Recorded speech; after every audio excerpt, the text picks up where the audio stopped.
ஐயா, நீங்க மீண்டும் தேசிய ஜனநாயக கூட்டணிக்கு வர இருப்பதாக ஒரு தகவல் வருது ஐயா. அமித்ஷா அவர்களுடனான சந்திப்புக்கு பிறகு அது குறித்து உங்களோட பதில். மத்திய உள்துறை அமைச்சர் மாண்புமிகு அமித்ஷா அவர்களை டெல்லியில் சந்தித்து மரியாதை நிமித்தமாக நான் சந்தித்தேன். அந்த சந்திப்பின் பொழுது தமிழகத்தில் இருக்கின்ற இன்றைக்கு இருக்கின்ற அரசியல் சூழ்நிலை நான் எடுத்துக் கூறினேன். அவர் கவனமாக கேட்டு தன்னுடைய அன்பான வார்த்தைகள் கூறி ஒருங்கிணைப்புக்கான முன்னெடுப்பு எடுக்கப்பட்டதா?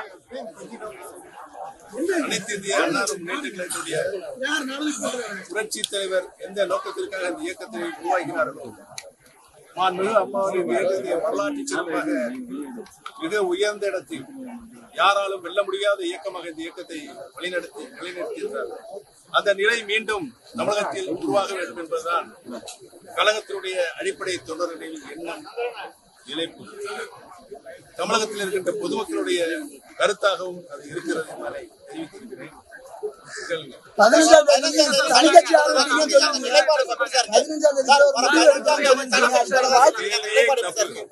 கேள்வி தப்பு. நான் எந்த சூழ்நிலையும் எப்போதும் தனிக்கட்சி ஆரம்பிப்பேன் என்று சொல்லவில்லை. நீங்கள் கேள்வி இருப்பதை தவிர்க்கிறது. சார், இப்ப உங்க கூட இருந்த செங்கோட்டையன் டிவிக்கில் இணைஞ்சிருக்காரு. நீங்க ஏதாவது அவர்கிட்ட பேசுறீங்களா? நீங்களும் கூட்டணி இணைவதற்கு வாய்ப்பு இருக்கா? அவர் என்னிடம் பேசவும் இல்லை, நான் அவரிடம் பேசவும் இல்லை.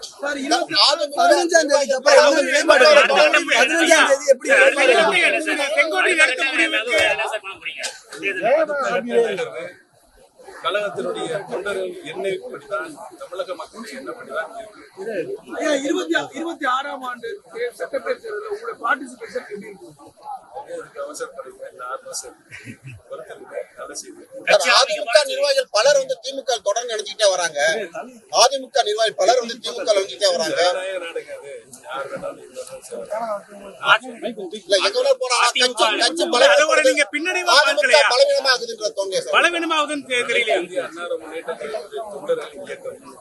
தொண்டர்களுடைய பலம் எந்த சூழலையும் எப்படியும் புரட்சி தலைவருடைய இயக்கம் பழுதுபடாது.